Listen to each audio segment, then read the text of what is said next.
Setelah dari Bareskrim kita memasukkan pengaduan Dumas, itu sudah diterima. Dumasnya itu didiskusikan dulu, kemudian disampaikan kepada kami bila mau berbentuk LP gitu ya, maka mungkin lebih ideal di Polda. Jadi gini, saya cuma mau menyampaikan setelah dari sana, dari Polda juga tidak ada penolakan LP, tidak ada. Jadi gini, Kepolisian Negara Republik Indonesia ini kan ada tingkatan, ada Bareskrim, kemudian Polda, kemudian ada Polres dan ada Polsek. Jadi intinya gini, bahwa kalau ada segelintiran bahasa laporan ditolak, itu nggak boleh, itu mendiskreditkan teman-teman di kepolisian.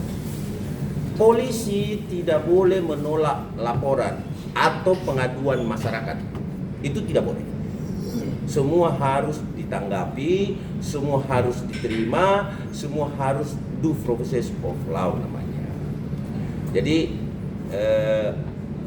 saya di sini menyampaikan bahwa sudah dilaporkan dan sisa menunggu proses lebih lanjut. Ini kan masih jauh sekali.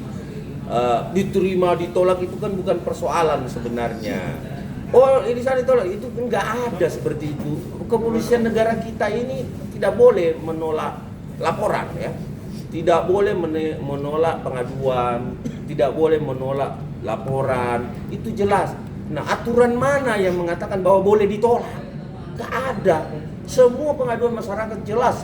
Kapolri yang menjabat baik yang dari dulu sampai sekarang itu tetap diproses, cuman butuh waktu. Artinya butuh waktu untuk terproses. Ya, ada satu yang saya mau tanggapi sebenarnya di sini. Ada podcast yang saya dengar kemarin itu sudah menyampaikan yang bahasa yang cukup menggelikan buat saya, menggelitik saya selaku advokat ya atau pengacara. Di situ dibahasakan bahwa pengacara tanda kutip bahasanya sedikit tidak bagus, apalagi membawa-bawa Otto ya, rekan sejawat kita atau ketua umum salah satu Pradi Otto ya, itu kan Bang Otto ini kan senior yang juga apa ya, prestasinya banyak loh, membantu orang itu luar biasa itu Pak Otto itu, dan prestasinya bagus untuk Republik ini. Gini loh, beliau ini adalah ilmuwan, berlakulah seperti ilmuwan dalam berbahasa. Artinya dengan menukar nama saudara Otto Hasibuan itu ditambah huruf ini yang saya rasa tidak pantas untuk disampaikan, itu tidak perlulah sebenarnya. Artinya gini loh, jangan melebar kemana-mana, konsen pada apa yang dinamakan ujaran kebenciannya. Karena ini saya lihat memang sudah masuk ke ranah private Roy CS ya. Ada rasa kebencian yang mendalam di sini saya perhatikan, dan sudah ngomong kemana-mana ya. Inilah yang kami pengen Kepolisian Republik Indonesia melihat ini menjadi pembelajaran untuk kita semua, bahwa demokrasi hukum itu jangan sampai terkebiri dengan demokrasi yang kebablasan. Artinya ya, teman-teman, terima kasih ya ini bahwa hari ini telah datang ya. Kami dari tim advokat public defender ya, yang dibentuk oleh organisasi advokat Pradi Bersatu, hari ini resmi telah melaporkan ya, yang berprofesi sebagai ahli ya, katanya yang berprofesi ilmuwan, sebagai ahli dan atau ilmuwan ya kan, dengan inisial RS, oke, dan kawan-kawan ya. Kami telah resmi melaporkan hari ini di Polres Metro Jakarta Selatan sesuai dengan tempat kejadian yang diduga bahwa terjadi publikasi data-data pribadi yang antara lain skripsi dan ijazah. Jadi karena yang kami laporkan ini adalah ahli, maka kami juga akan menyusun ahli untuk menilai keahlian dari terduga terlapor tersebut. Jadi teman-teman, saya minta kawal proses hukum ini hingga ke ujung. Artinya menurut kami ini udah terlalu gaduh ya, sudah ke sana kemari atas bawah, artinya udah tidak pantas lagi lah. Ya kan? Jadi kami gunakan proses hukum untuk mencari kebenaran material terhadap peristiwa yang terjadi. Jadi kita tidak sembarangan. Jadi karena kami merupakan organisasi advokat, maka kami menggunakan cara-cara yang profesional, yaitu menempuh proses hukum. Sehingga untuk terduga terlapor, kami minta untuk, artinya ya kita ikutilah hukum secara bersama-sama. Tadinya mau lapor di mana? Tadinya saya mau melaporkan di Polsek, tapi karena sudahlah ya kan, arahan dari Polda Metro untuk sesuai dengan lokus tempat kejadian, maka kita laporkan di Polres Metro Jakarta Selatan. Dasarnya Dan apa? sudah diterima ya. Ini ya, faktanya sudah diterima. Dan dapat ditolak. Dasar Ya. laporan dan apa aja sih mungkin Bang yang mungkin di barang bukti. Pasalnya nanti tanyakan sama Pasalnya yang saya Tanyakan terapkan ya, sementara ya, penghasutan. penghasutan. Oke. Kemudian menggunakan media online, Ya. media massa, ya, TV, media TV. Ya. Ya, artinya Atau dihasut online. orang-orang bahwa ijazah ini adalah memang palsu 100%. Bang, kalau nggak salah kan di salah satu TV ya kan, dia mengatakan dugaan dari foto dan tanda tangan yang bisa dikatakan ada dugaan itu dipalsukan. Iya. Dasar itu kan abang untuk Bukan dugaan gini loh. Nggak ada lagi kata Sekali dugaan. Sebenarnya sekali lagi kemarin sudah- saya sudah- sampaikan sama sudah- teman-teman, tidak mungkin laporan polisi ini ada ya. Kalau itu dugaan. Enggak kok. Gamblang diucapkan palsu. Gitu loh. Sampai dia bilang harus ngecek ke Solo. Nah, perlu saya sampaikan lagi satu, bahwa advokat public defender telah membagi persoalan ini, yang walaupun nanti endingnya akan ditarik, akan dikumpulkan menjadi satu, tetapi itu due process of law lah, ya, artinya itu proses hukum. Nah, kebetulan kami tadi sudah berkoordinasi dari tadi malam sama ketua advokat public defender Jawa Tengah, yang juga ketua DPD Pradi Bersatu di Jawa Tengah. Nah, itu untuk segera membuka di TKP-nya. Jadi ada TKP yang membuat kami melihat ada beberapa bukti tayangan yang memang terjadi kegaduhan di situ ya, di Solo ya. Sehingga kita beranggapan nanti nggak apa-apa, itu akan menjadi, jadi gini, itu akan menjadi pasal yang akan dikumpulkan satu-satu. Saya rasa ini prosesnya sangat panjang ini. Kenapa? Itu akan dikumpulkan menjadi pasal-pasal yang terpisah-pisah, yang kemudian yang pada akhirnya Dumas yang ada di Mabes Polri itu yang terproses. Kenapa? Karena sudah mengumpulkan pasal-pasal itu sendiri, kemudian diproses. Ini betul-betul dari bawah. Tidak ada orientasi. Biasanya kalau orang yang terkenal, orang hebat yang diproses itu kan langsung saja Mabes Polri terapkan, tang itu terjadi, itu yang biasanya terjadi. Tetapi ini kami pengen, disinilah citra kepolisian akan dipertaruhkan untuk diproses ini betul-betul seperti apa. Dan saya yakin teman-teman kepolisian baik di tingkat paling bawah sampai tingkat atas akan bekerja lebih profesional, dan juga tidak mungkin asal bekerja di sini. Kalau memang dianggap bahwa bukti-bukti itu lemah dan tidak bisa dinaikkan, saya rasa ya itu upaya-upaya hukum. Silakan. Ya mudah-mudahan bisa membela diri tanpa pengacara, karena pengacara dalam tanda kutip katanya bodoh, jadi juga goblok gitu ya kan. Jadi jangan sampai pengacara yang dituduhkan di podcast itu pengacara semua kan disamakan gitu. Mudah-mudahan bisa bela diri sendiri saja, nggak usah pakai pengacara, ya kan gitu. Gimana? Lanjut. Lanjut. Apa sih Bang mungkin dalam arti ini kenapa melakukan ini? Ada bukti yang Abang berikan terbuka. Ya.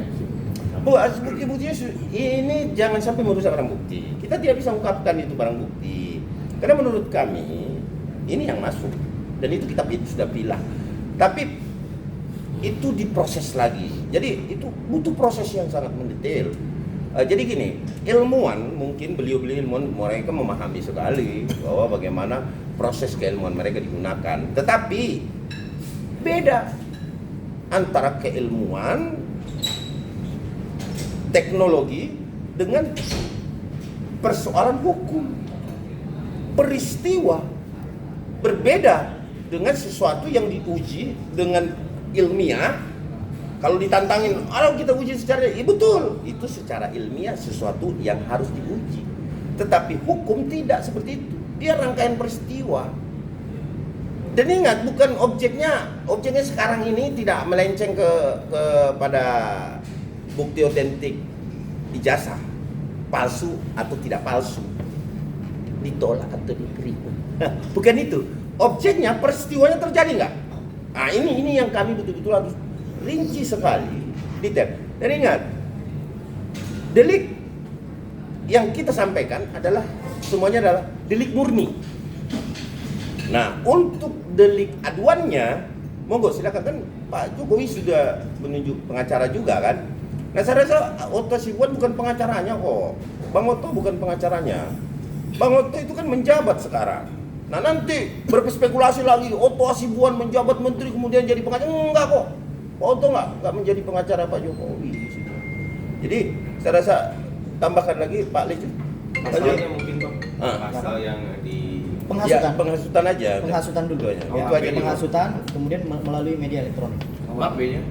KUHP yang 160, kemudian dijungto ke 28 ayat 2 Undang-Undang ITE. Nanti akan berkembang lagi sesuai dengan proses penyelidikan. Iya. Nanti kita lihat. Karena dugaan saya ini telah menyebarkan luaskan Bisa juga. 43. Artinya bisa lagi nanti undang-undang Berkembang dia. ITE terkait dengan menyebarkan tanpa hak. Bang, ini Jadi mau kita lihat dulu pasal ini dulu, ya kan? Kita lihat nanti proses penyelidikan berjalan dulu. Ini kan masih panjang. Ada proses penyelidikan, ada proses penetapan tersangka masih jauh. Sehingga saya minta supaya teman-teman media ini untuk mengawal seluruh proses dari awal sampai nanti di ujung. Bang, memperkuat nggak sih Bang, UGM juga menyatakan bahwa dia terdaftar juga dari fakultas UGM sendiri? Kalau UGM sudah, nanti kita akan mengundang saksi dari UGM untuk menyatakan bahwa memang kalau sebelumnya udah ada pernyataan dari UGM bahwa dia Pak Jokowi terdaftar, sehingga sebenarnya menurut kami ketika seorang RS ya menyatakan bahwa ijazahnya tidak benar, itu terlalu cepat itu. Terlalu cepat dia menyimpulkan, sementara belum ada putusan pengadilan yang menyatakan bahwa ijazah tersebut adalah produk yang tidak benar. Tidak masuk ke objek itu kan. Jadi gini, saya tambahkan ya. Ya, silakan. Dia tidak masuk ke objek perkara, alat buktinya itu adalah ijazah ini. Ya. Ini terpisah ini. Terpisah. Sama nanti yang dilaporkan dengan Jawa Tengah. Advokat Public Defender Jawa Tengah itu akan melaporkan juga, mungkin akan ada pasal berbeda di situ karena terkait terjadinya satu kegaduhan ya. Karena gini, mungkin kita akan ambil beberapa tetangga dekat Pak Jokowi di sana untuk menjadi saksi nanti atas berkumpulnya orang-orang, apakah di situ mengganggu ketertiban atau tidak. Terus yang mengatasnamakan ulama. Ini kan semua kaitannya ini akan dipelajari itu. Jadi gini loh, kita jangan terlalu jauh membahas itu. Itu kapasitas kami sebagai lawyer di sini atau sebagai advokat public defender tidak memiliki kewenangan juga, berhati-hati sekali untuk menyampaikan sesuatu ke publik agar tidak terjadi miskomunikasi dan menjadi residen buruk bagi citra-citra teman-teman advokat, ya kan? Bahwa memang banyak, ya kita tidak pungkiri bahwa ada advokat yang juga pengacara profesinya yang baru-baru ini terjadi itu kita tidak sanggah dan kita tidak membenarkan dan lain sebagainya. Cuman tidak semua, tapi tidak sedikit advokat, apalagi sekali lagi saya sampaikan bahwa apalagi sekelas Otto Hasibuan. Beliau itu banyak jasanya juga, membantu orang kecil juga. Beliau itu saya tahu betul karakter beliau itu dalam menangani setiap perkara. Artinya dia orang berpikir, orang cerdas, ya kita hargai itu. Jadi jangan diganti-gantilah namanya. Kami mohon teman-teman yang lulusan UGM yang boleh dikata ini kan universitas bergengsi ya. Tentunya alumni-alumninya itu alumni yang tentu punya etika. Ya, jangan sampai blunder kemana-mana lah. Kita terfokus pada persoalan perspektif hukum saja. Bagaimana hukum melihat itu? Ada lagi? Bang, selain merespon dan menanggapi podcast nih Bang, Ya. terus Nurul Suryo sendiri menanggapi tentang laporan ini agak nyeleneh gitu loh Bang. Iya. Gimana sih tanggapan Abang? Ya, artinya gini ya nggak apa-apa. Lebih bagus dia nyeleneh aja terus, ya kan? Dia udah pernah masuk juga kok, ya kan? Toh karena dia nyeleneh makanya dia masuk kan. Nah saya berharap kalau bisa dia lebih nyeleneh lagi. Ya nanti kan yang akan menilai pemeriksaan itu adalah penyidik, bukan kita juga. Kita hanya menyerahkan bukti, membuat laporan, kemudian kita mempersilahkan polisi untuk bekerja, ya kan? Nah yang penting kita minta ya dia taat aja, ya kan? Artinya ya dia taat, dia datang ketika dipanggil, ya kan? Kemudian Kooperatif lah. ketika dia mau menyeleneh pada saat pemeriksaan ya silakan saja. Nanti kita akan lihat, kita juga akan artinya menilai proses penyelidikan yang dilakukan oleh Polres Metro Jakarta Selatan seperti apa.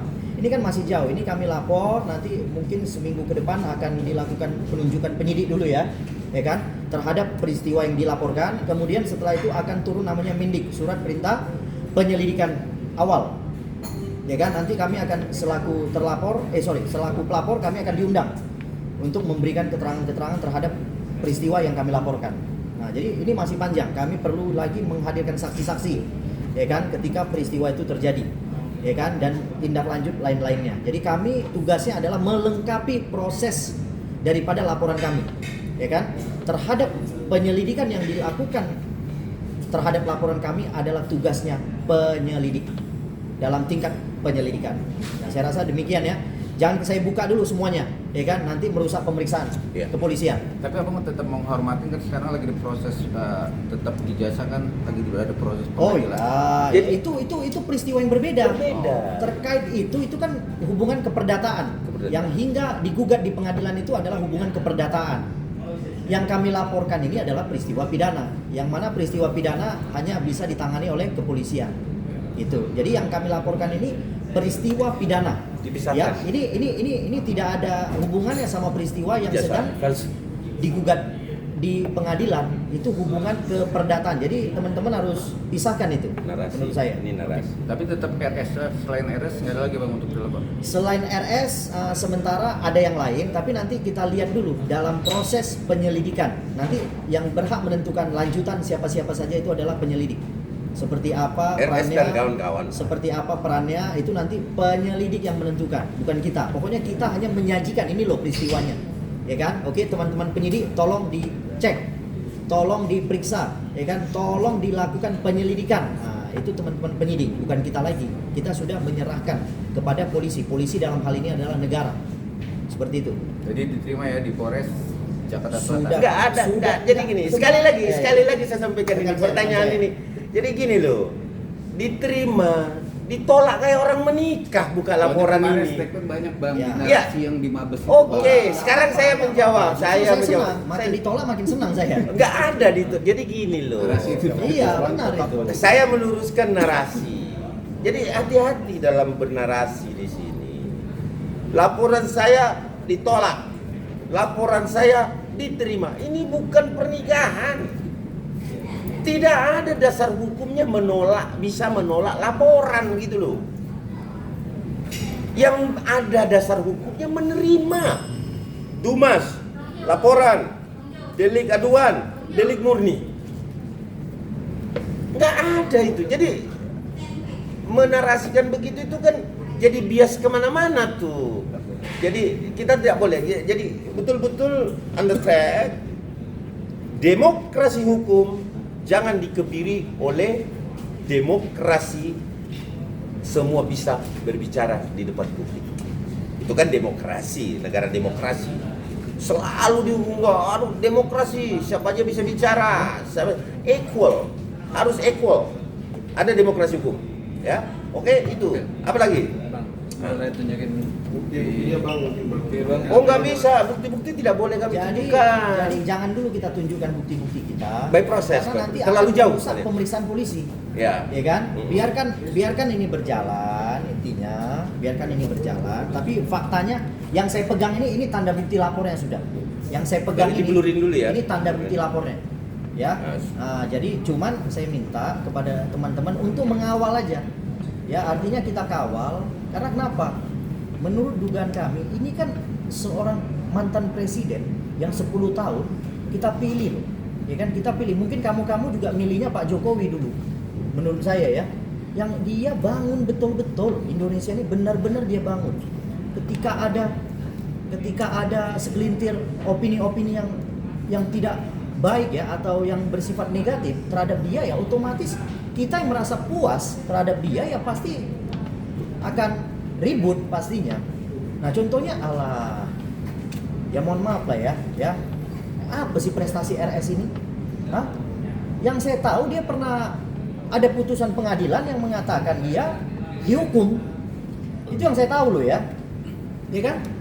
Nah terus orang yang seperti ini ya, yang kemudian dia menyampaikan penelitian dia terhadap ijazah seseorang, ya kan?